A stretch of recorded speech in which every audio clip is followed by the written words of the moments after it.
Welcome to Outside Sales Talk, where we meet with industry experts to learn the strategies and tactics that make them successful. I'm your host, Steve Benson, and I've helped thousands of salespeople all over the world crush their quota. Today, I'll help you crush yours. Welcome back to Outside Sales Talk. Today, really excited to have Gerhard Gschwandtner on the show here, and we're going to talk about how to achieve peak performance in field sales. Gerhard is the founder and CEO of Selling Power Magazine, the world's leading sales management magazine. He is also a keynote speaker and the host of the Sales 3.0 conference that attracts thousands of sales professionals every quarter. Gerhard is well known for his Peak Performance Mindset workshop, which is designed to help salespeople achieve their highest level of performance professionally and personally. Throughout his career, he has trained over 10,000 salespeople worldwide. I don't even know 10,000 people. I don't even know 1,000 people. How do you? He's trained 10,000 people worldwide. Gerhard has also wrote 16 books on selling, sales management, and sales psychology. Gerhard, welcome to the show. Really excited to have you here. Thank you, Steve. It's an honor to be interviewed by you. You've done so much for the industry, and I commend you on sharing knowledge with the community of sales professionals out there. Well, great. Well, I appreciate that. Well, let's jump right in. You created the Peak Performance Mindset workshop, which is designed to shift salespeople's mindset, help them perform at their best, and achieve incredible results. First of all, can you explain what having a peak performance mindset means and how it exactly impacts salespeople's success? Well, a lot of salespeople know that they can do better, and a lot of sales managers believe the same thing.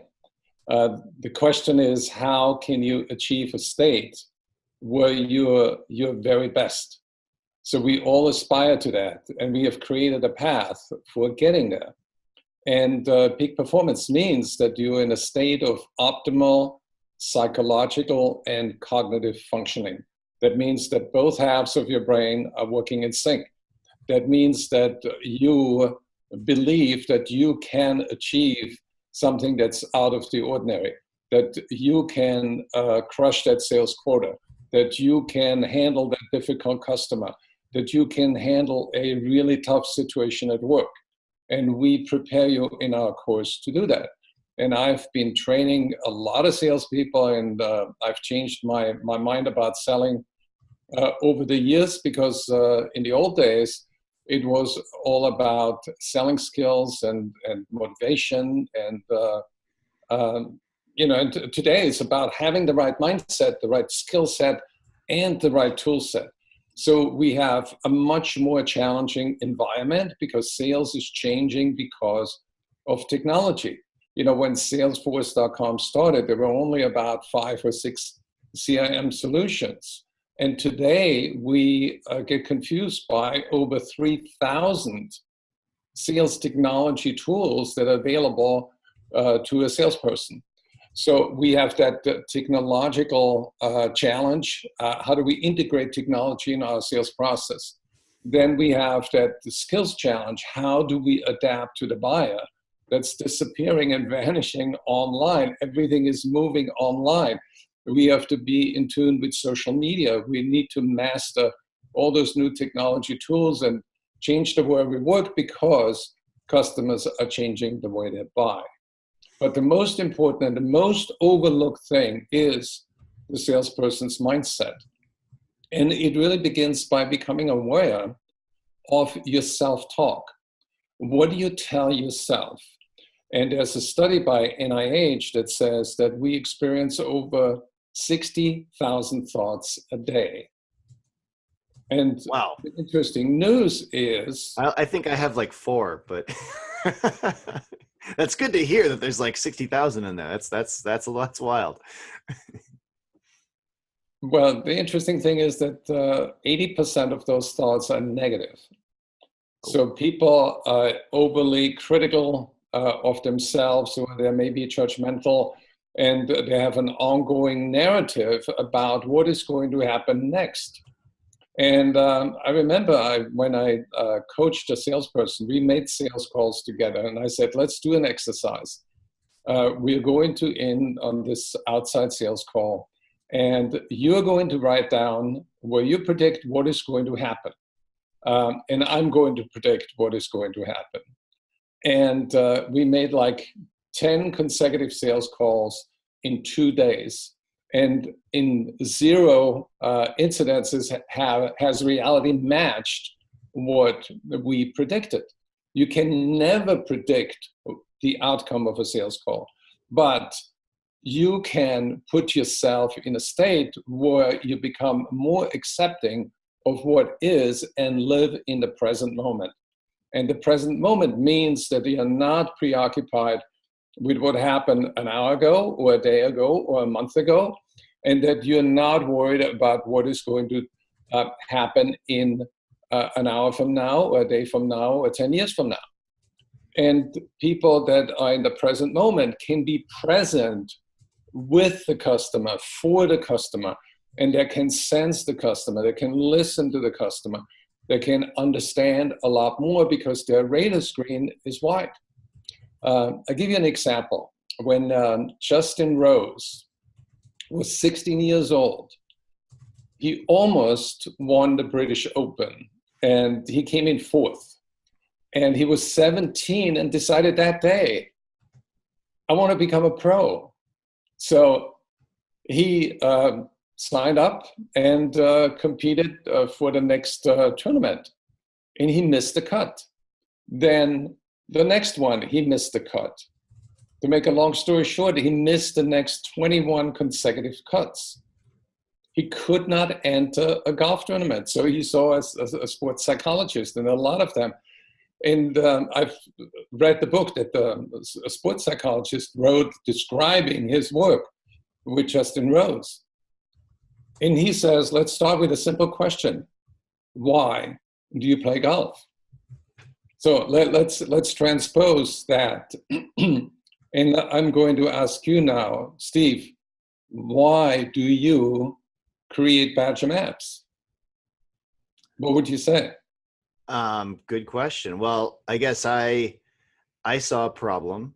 I was in field sales for most of my career, and so I understood the problems that field salespeople have, kind of understanding what their territory looks like, where customers are at in relationship to one another, building routes, planning their day, scheduling things. I understood a lot of the problems that face field salespeople. And then I was working at Google, and I understood I'd done some work with Android, and I saw how the mobile devices, Android and the iPhone, were getting fast enough to run what I would call real software at that point. This is around like 2011. And I saw the Google Maps API was getting mature enough to be a base layer of mapping in a piece of software. And I saw other great applications being built with that API. And then also the internet supporting, the mobile internet supporting these mobile devices was getting fast enough to support complex software of this nature. And so basically the pieces were coming into place to build a piece of software of this nature and solve a problem that I understood really well.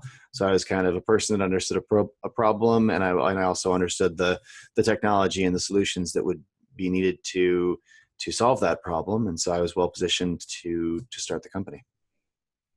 So back to the why, you did it because you wanted to solve a problem for other people. Yeah. And a problem for other people, and a problem that I had experienced myself. So you wanted to make life easier for yourself, right? So in the case of Justin Rose, he said, I want to win the US Open. I want to win the British Open. I want to be in the newspapers. I want to be in the headlines. I want to make money. And, those conversations were conducted over a certain period of time until he realized that the why was very external focused and not internal focused. And when you make a shift from external to internal motivation, what the why is about, doing something that, like you, solving a problem for the world. So he decided to become the best golfer he can be with every single shot, meaning removing the external focus and say, I'm not going to focus on the scoreboard. I'm not going to focus on what other people are doing in my foursome. I'm not going to think about the shot that I just took that brought me to that place. And I'm not going to think about how I'm going to land on the green. I'm going to focus on the shot that's in front of me. And I stay in the present moment. You know, we are living in the now world and not in the next world. So by focusing better and getting the best out of himself, he then ultimately won the U.S. Open, and you know, he has set a lot of records.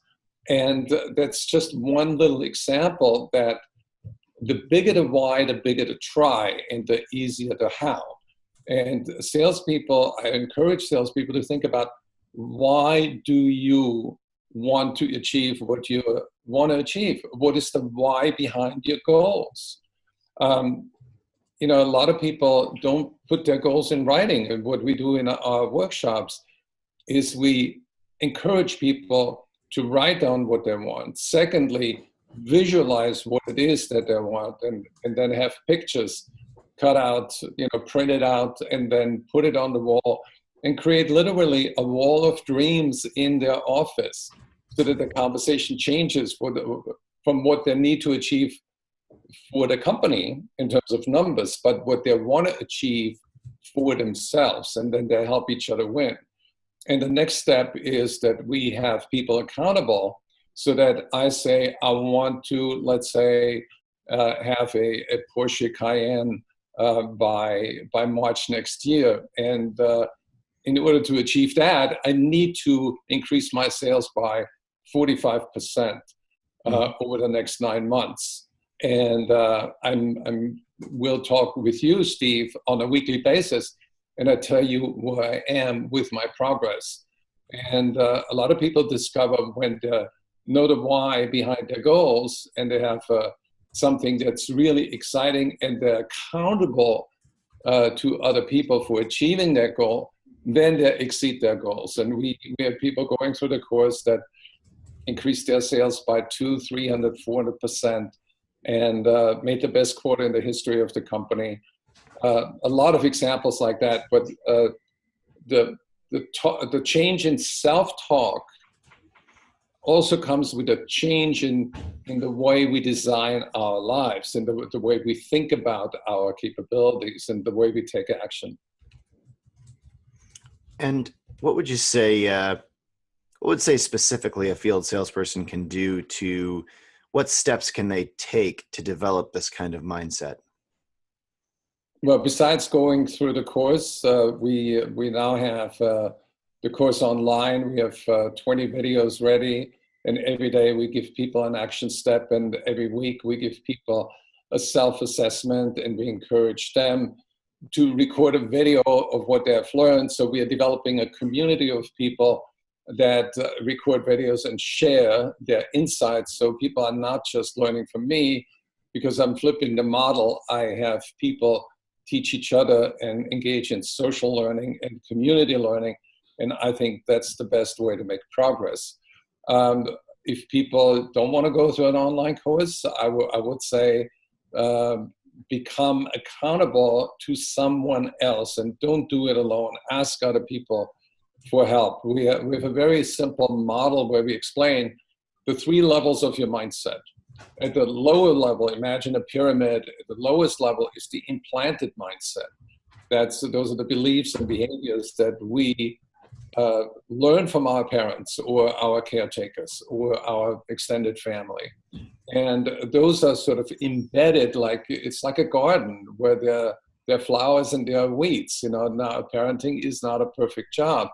And your role as a performer is to continue to water the flowers and to get rid of the weeds, and stop watering the weeds, and remove the rocks. The second level is the implanted mindset. So when people go to college and They get exposed to bright educators, and they find role models and heroes.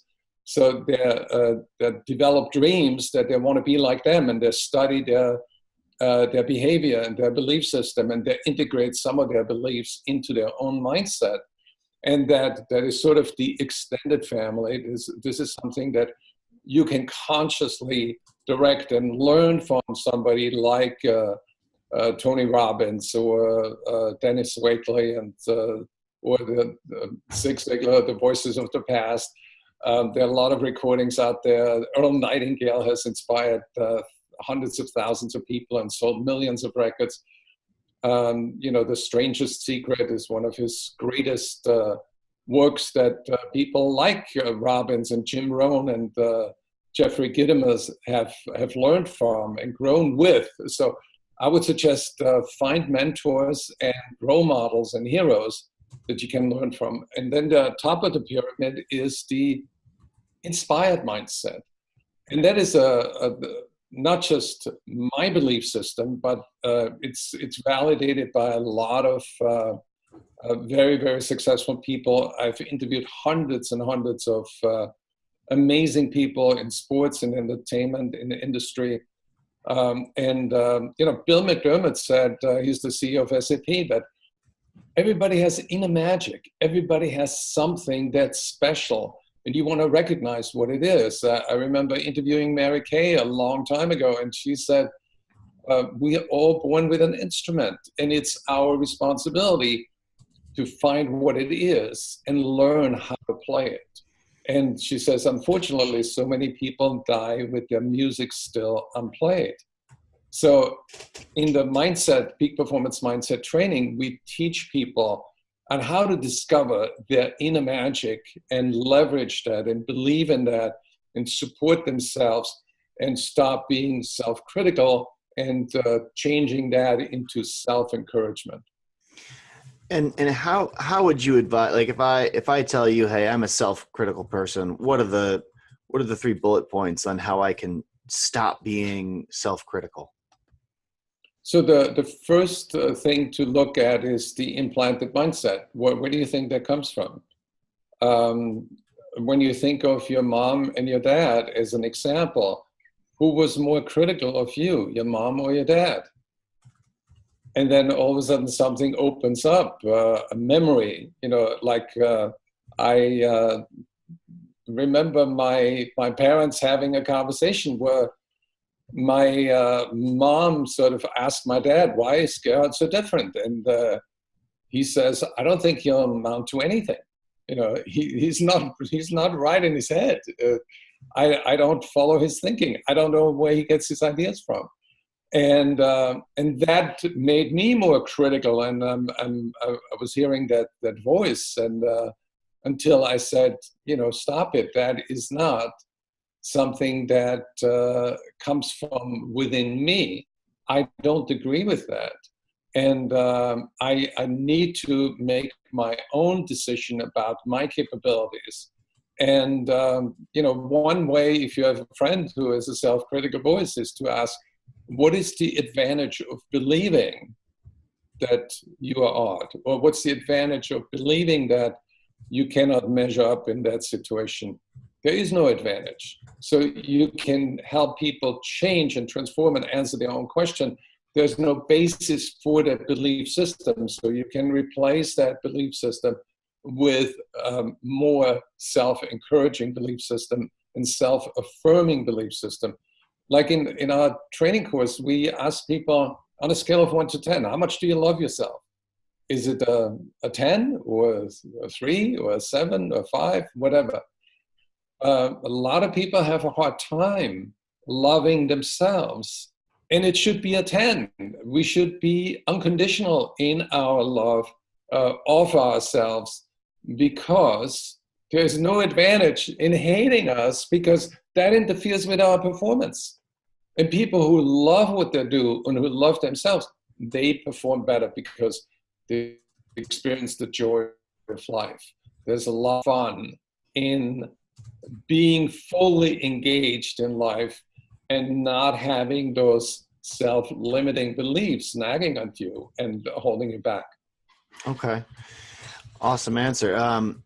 What would you say the key principles are that salespeople should live by to achieve peak performance? If you had to boil down the key principles. Well, one of the things that is important to recognize that there are three professions that need ongoing, methodical, systematic encouragement and motivation, which is sports, military, and sales. In sports, I don't think there's any gold medal winner in the Olympics or any medal winner in the Olympics or any basketball or football or baseball hero that doesn't have self-doubt. They all have they all experience that internal struggle. Am I good enough? How can I win? What can I do to not interfere with my ability to perform at peak levels?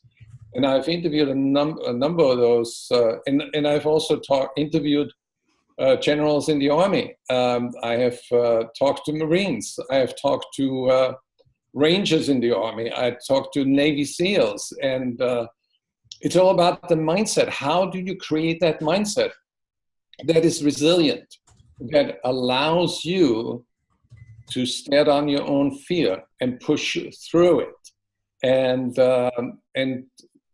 come out the other side and win that medal or crush that quota?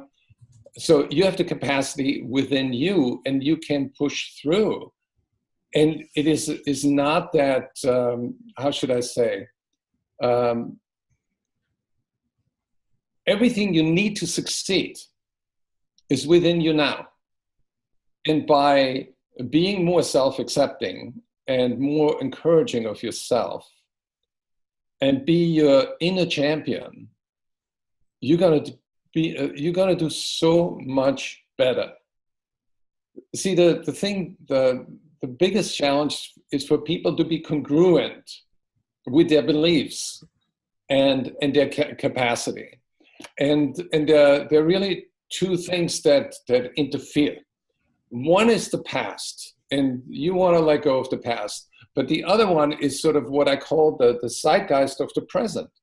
A lot of people blame their lack of success with the system is crooked or whatever. There's too much politics in the company or in the world, or there's too much conflict, all around the world, and the news it's also negative. That has nothing to do with the ability to perform. You are your own universe, your own thought universe. You can control your thoughts. You can control your destiny, independent of what is happening outside. And that's how I talked to a ranger who said, he lost 19 pounds in like 12 days on a mission. And what sustained him was his mindset. It's the same with, POWs in Vietnam. I interviewed like 6 or 7 of them, and I met 160 at a reunion in Norfolk, Virginia, and they were tortured. Paul Galante is one of the people, an officer who was shot down over Vietnam. He was, his plane was on fire and he had to eject, and then he pulled the face shield over, and he says, "Oh, thank God, the parachute is opening. I'm gonna be okay." And then the next moment, he was landing at approaching a rice paddy, and the Vietnamese were shooting at him from the ground, and then they lined him up against a tree and sort of staged an execution commando until somebody says, "Well, we have to interrogate him first before we shoot him." And then they didn't, and then they stripped him to his underwear and let him walk on split gravel until his feet were bleeding, and then they put him on an ox cart and brought him to the Hanoi Hilton, where he was in prison for 5 years. And, he spent the best years of his life in that prison camp. However, the human spirit is so great and so adaptive, and his mind was so in tune with everybody else, with the community, because they had a system of communicating in that prison camp. And he adapted, and he says, I remembered all prisoners, first names, last names, their wives' names, their kids' names, and all their birthdays, because there was not too much, there was very little information coming from the outside. So we recycled the information that we had on the inside, and then we were teaching each other and supporting each other.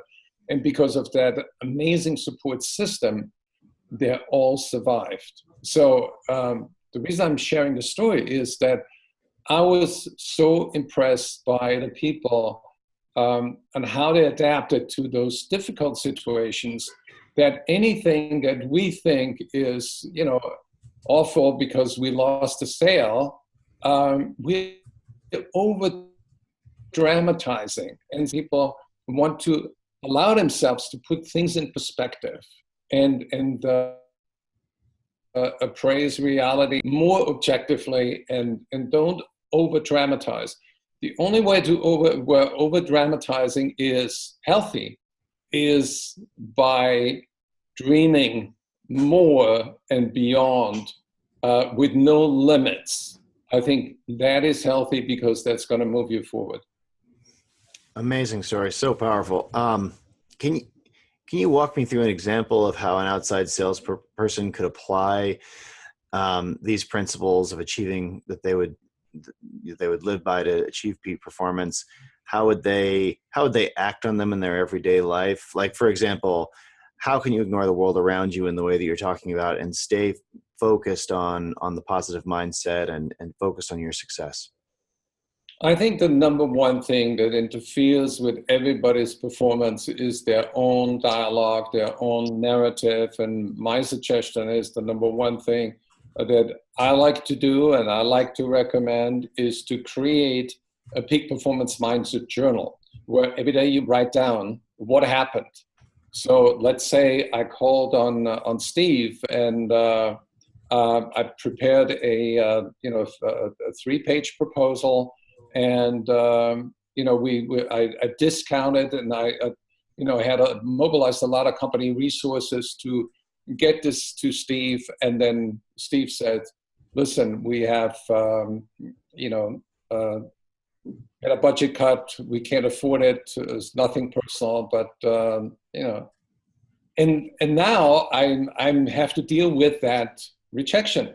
So, and there are a million possibilities on how to deal with that. I could say, well, maybe Steve doesn't like me, or maybe Steve is a liar, because he has known that the company has probably known for weeks that the company has financial difficulties or whatever. So there's a lot of irrational thought going on that has nothing to do with the reality. But by capturing this in writing and have a journal and say, well, I see Steve through the lens of my disappointment, and I'm really angry at him for not revealing that there wasn't enough budget. But then I can say, well, maybe I change my sales approach, and I ask that budget question more often. Steve, what will be the implications on your budget if you moved ahead with this proposal? So you give yourself a chance to learn by writing down a situation. What can I learn from this situation? Because if you view the customer as an opponent, you're not going to learn anything. If you view the customer as a teacher, you learn a lot. But then you want to keep an inventory of the things that make you feel good. Let's say you engage in a random act of kindness, where you pay the toll for somebody who's behind you, and it makes you feel good. It's anonymous. Or you have somebody standing in a grocery line and they have only 3 items and they're behind you, and say, oh, well, this one is on me. And do something really nice for other people. Or just make a conscious decision that the next person you are going to talk to you get them to smile, and you listen very intently to the other person. So you do something kind on a human level. So if you create an inventory of what makes you feel good, you're going to feel good more often, because you're beginning to know your psychodynamics. And the more you know your psychodynamics, the better you can manage them. So when you're in a good mood, your prospect is going to feel it. So if you are in that optimal state of psychological and cognitive functioning, there is no resistance. There is always more collaboration, and your chances of closing more sales is going to go through the roof. All right. And I mean, that makes a ton of sense. What are some things or practices that are detrimental to reaching peak performance that salespeople could avoid on a daily basis? It's another good question. I think that one of the biggest things is to be naive in your thinking, and to be overly optimistic, or to use affirmations in the wrong way. Okay. For example, if I say, if I show up at this meeting and focus on my breathing and be very relaxed, then Steve is going to buy. There's no relationship between the two. I think affirmations are an amazing, powerful tool, and there's one application I recommend. It's called Think Up. That you get on Android and on the iPhone, where you can actually record your affirmation in your own voice and play it back. And I've done that, and it's highly motivating. And what I learned from that is that there's a right way and a wrong way to use affirmations.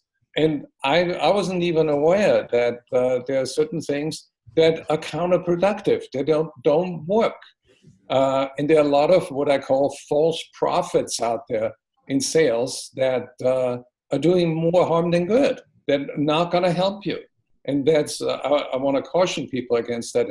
And the Think Up allows you to create your own affirmations, but they guide you on how to formulate that. So what is difficult for salespeople that need help, that they don't know how to shop for good help.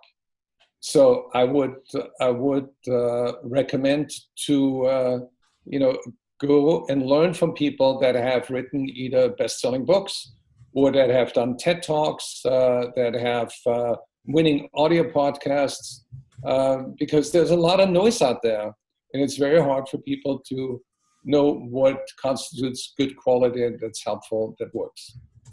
Absolutely. And how should salespeople change their routines and habits to create that peak performance mindset? What are some simple hacks or tricks that you recommend for someone who's just getting started? All right. One of the most important things is to change your state of energy. And energy has to do with physiology. So if you change your physiology, as Tony Robbins said, you change your psychology. For example, just a simple fact, when you raise your arms and over your head in the victory position, then, there are studies about that where they took blood samples where your level of confidence goes up and your anxiety goes down.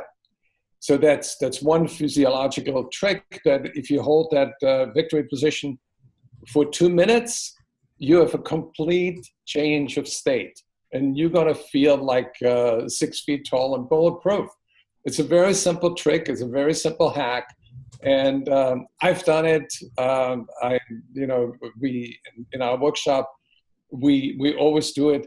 Another hack is just to role play with somebody and say, hey, Steve, what makes you awesome? So I remind Steve to think about what's awesome about Steve. And Steve is going to come back, because I'm running this podcast. I'm talking with Gerhard. I have 75,000 people listening to that. So that changes your state of mind. So you can have a list also where a lot of salespeople like to keep score, and you can create a scorecard for yourself at the end of the day. Think about all the positive moments that you have experienced. Maybe you've seen a rainbow. Maybe somebody paid you a compliment. Maybe you closed the sale. But become aware of what is going on in your head. And here's the one of the keys for me is to do a mindset reset, which is, and let's do it together. So close your eyes for a second, and then you focus on just breathing. As you breathe in, you say, I'm aware of my body. As you breathe out, you say, I'm letting go of all my tensions. And you do it just a few times. Breathing in, I'm aware of my body. And breathing out, I'm letting go of all my tensions. And all of a sudden you shift your awareness from outer focus to inner focus. And you connect with the present moment. Everyone should don't get ahead of yourself. Everyone should put their put the podcast on pause and just do that for 1 minute. That'd be a fun exercise for people that don't meditate much. Right. Little intro to meditation, courtesy of Gerhard here. I like it. It's mindfulness. Actually, I read a book. I got this idea from a book. It was by some Indian guru who wrote this 105-page book. And it was essentially about that one simple technique. And it's so deceptively simple that people don't think it's worth trying. But I think if you integrate that into everyday routine, you're going to feel better, you're going to sleep better, you're going to perform better. Yeah, I think there's a ton of research that 5-10 minutes of meditation can really change your actual physical, like lowers your blood pressure, focuses you, like physical changes that are measurable in the body. What a technique that's similar that I've heard and I've used a bit is when you breathe in, just say relax, and you just focus on relaxing your body. And then when you breathe out, you just say let go, and you just focus on letting go of all your tension, stresses, anything worrying you, any thought that comes to mind. You just let that thought go, and you just repeat that for 10 minutes. A lot of people say box breathing, where as you're doing that, you're on the breathe in, you breathe in for 5 seconds, 4 or 6, whatever seconds are good for you. You hold for about that same amount of time, then breathe out for about that same amount of time, and have no air in you for that same amount of time. And you just kind of go around in the circle, breathe in, hold and then breathe out, hold. And so there's four pieces. So you just picture yourself going around that box over and over again. Another good visualization exercise when you have negative thoughts. Think of yourself and of your mind as if you were the owner of a guest house, where guests come in and they stay for a while and then they leave. So you own the guest house, and just with that visual alone, you put yourself in a position that you own your thoughts, but just for a while, and you can let them go. So if a negative thought comes in, you can, instead of fighting the thought, stay out of here, you can say, come on in, make yourself comfortable, sit on the couch, and consider the thought is like a traveler, and ask the traveler, where do you come from? So you are not your thoughts. You're an observer of your thoughts. You're an examiner of your thoughts. You're the host of your thoughts. You own the house. You own your mind. Very cool. And then you may learn something from the thought. Mm-hmm. Very, very cool. Yeah. You can allow the thought.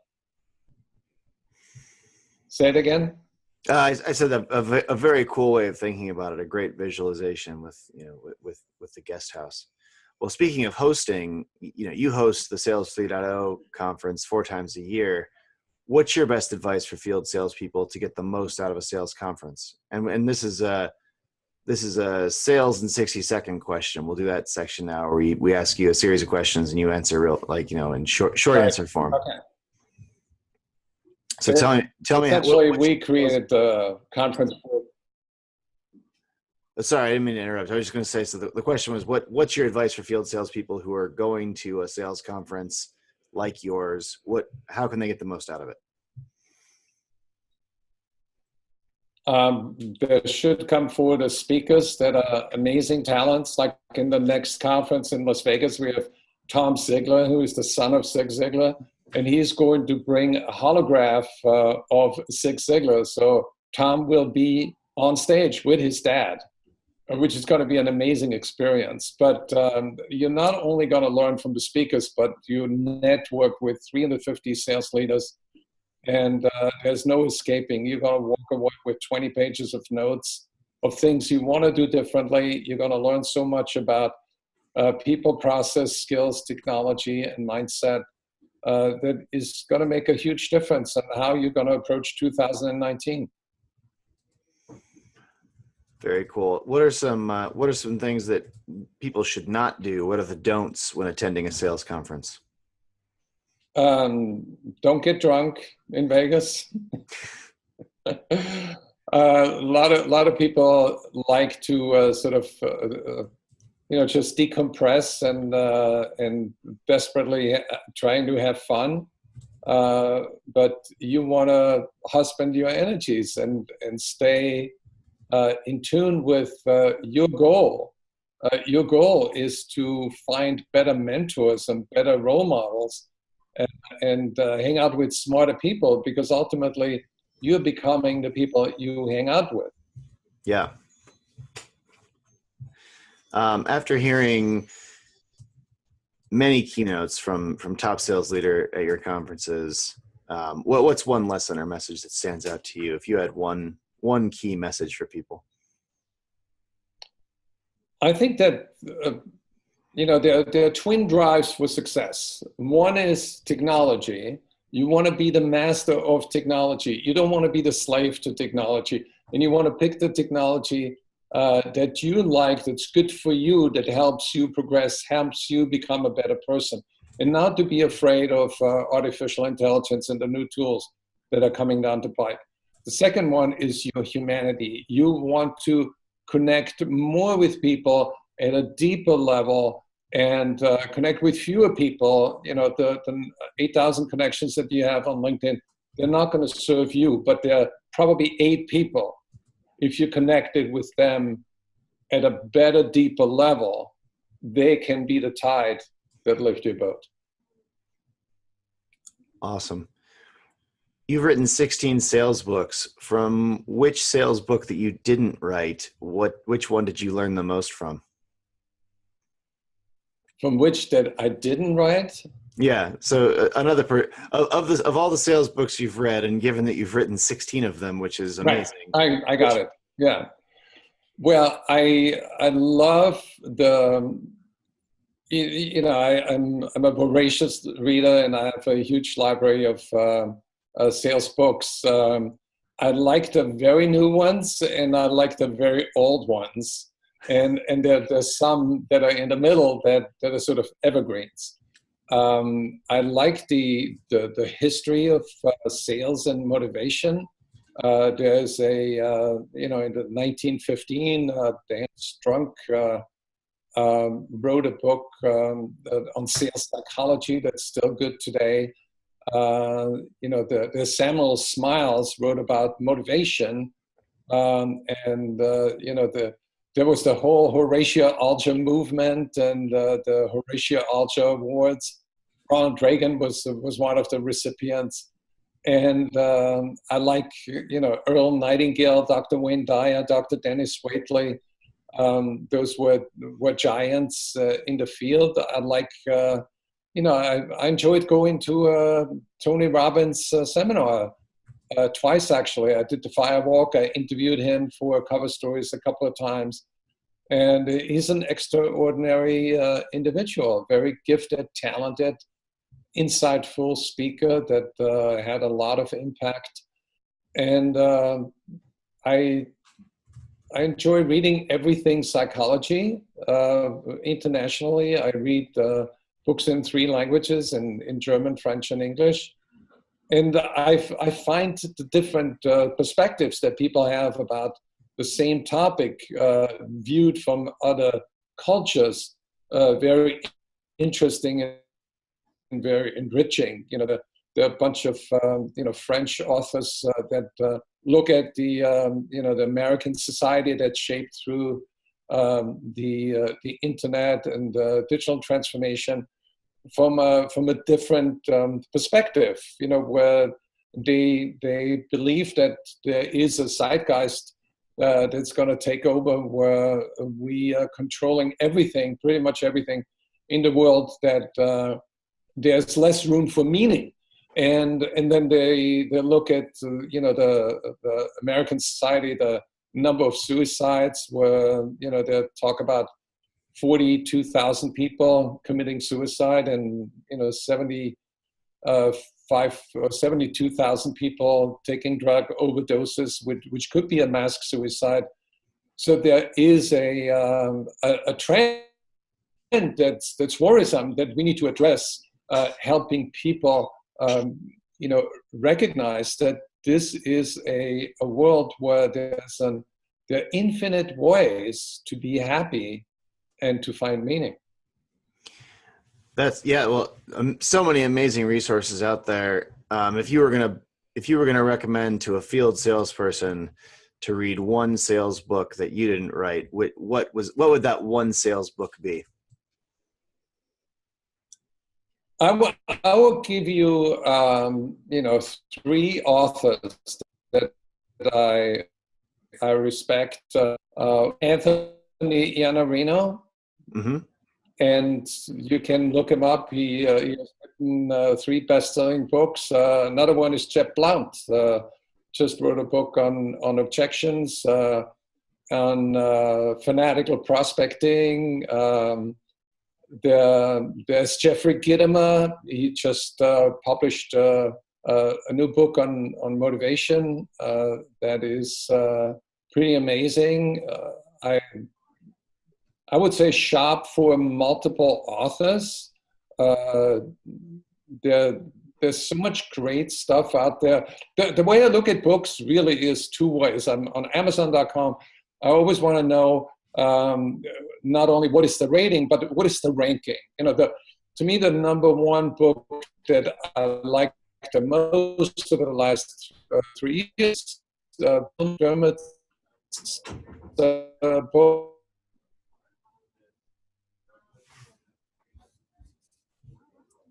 I think we're losing you here. Your internet connection might be coming in and out on us here.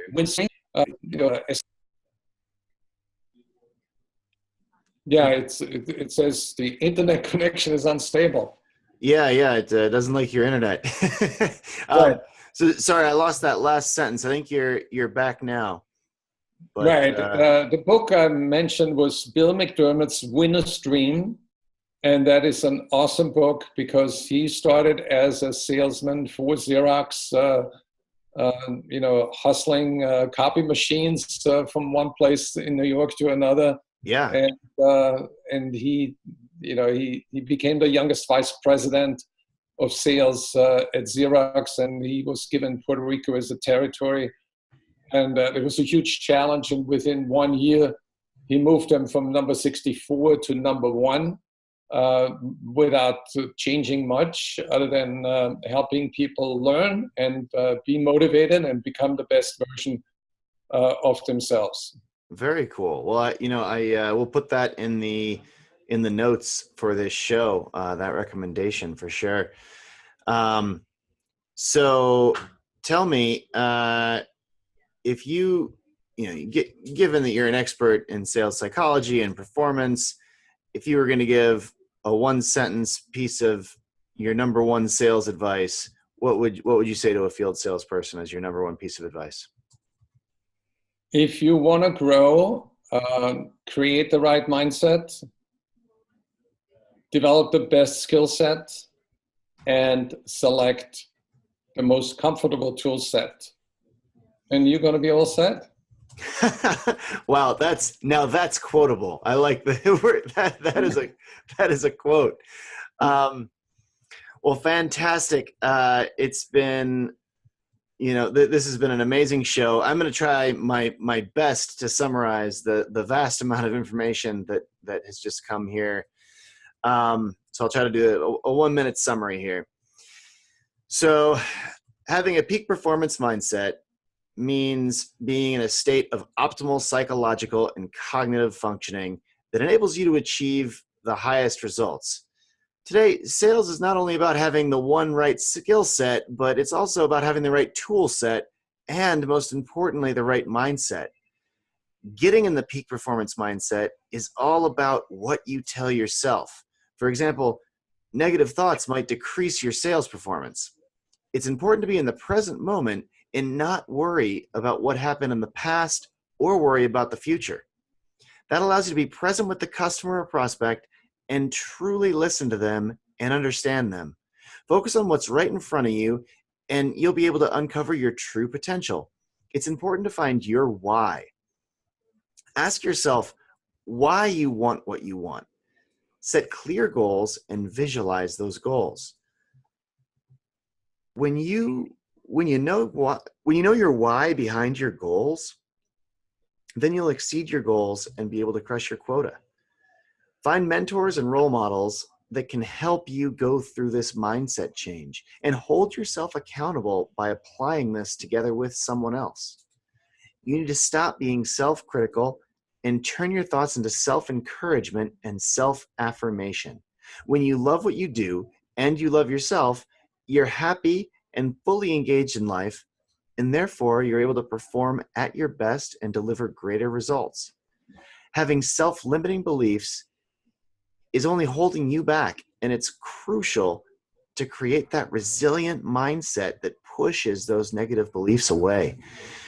You need to make your own decisions about your own capabilities instead of letting others tell you what you can or what you cannot do. Your inner dialogue is what interferes most with your success and keeps you from reaching peak performance. One tip is to have a journal where you write down every day what happened in certain situations, because by writing things down, it gives you a chance to learn from these situations and see them in a positive way. You can also write down the events that made you feel good, where you did something kind for another person, for example. That will allow you to recreate that positive feeling more often. Your prospects will feel when you're in that positive mindset and feel good about yourself, and you'll see and then you'll see your sales increase as a result. It's great to learn from people who did TED Talks, have popular podcasts, or wrote best-selling books to ensure you keep learning from the best people. And you need to change your state of energy, which is connected to changing your physiology. One trick is holding the victory position for 2 minutes with your arms above your head, and that will bring you into a positive mindset instantly. You can even create a scorecard for yourself, keeping track of the positive moments you've experienced each day. Meditation is another powerful tool that can help you shift from your outer focus to inner focus and help you connect to the present moment. When attending a sales conference, make sure you really learn from the speakers and take some lessons with you that you can really implement. Your goal at a conference is to connect with top performing salespeople, find mentors, and find people that can really help you grow.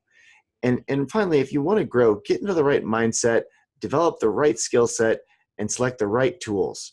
These 3 key things will really set you up for success. Amazing show, Gerhard. It's been so valuable for our listeners, I think, to get your insight here. Where can listeners read more about your work, and where can they reach out to you? Well, the first thing I want to recommend is go to sellingpower.com. And I think what we should offer the listener is a 1-year free subscription. We normally charge $29 a year. You get 12 issues. So every month, you got to get a recharge and a reminder that you can do better. There are good selling skills in there, a lot of selling tips. And the second thing is go to mindsetscience.com. There is a lot of great information in there, and there's also a gateway to our online learning program. And the third is go to sales30conf.com and learn about the Sales 3.0 conference we'll have on October 25th and 26th in Las Vegas. And Steve, I'm going to share a code with you for the 1-year free subscription and email it to you shortly. Okay, awesome. That sounds fantastic. We'll put that in the notes, and I'm sure our listeners really appreciate that offer. That's fantastic. Well, everybody, I hope you enjoyed this episode of Outside Sales Talk. If you have any feedback or suggestions, feel free to reach out to us at feedback@outsidesalestalk.com. If you like the podcast, please subscribe to it and leave us a review. It helps us spread the word and get more outside salespeople just like you to find out about this show. Thanks again, Gerhard, for this great interview, and everybody, we'll talk to you again next week.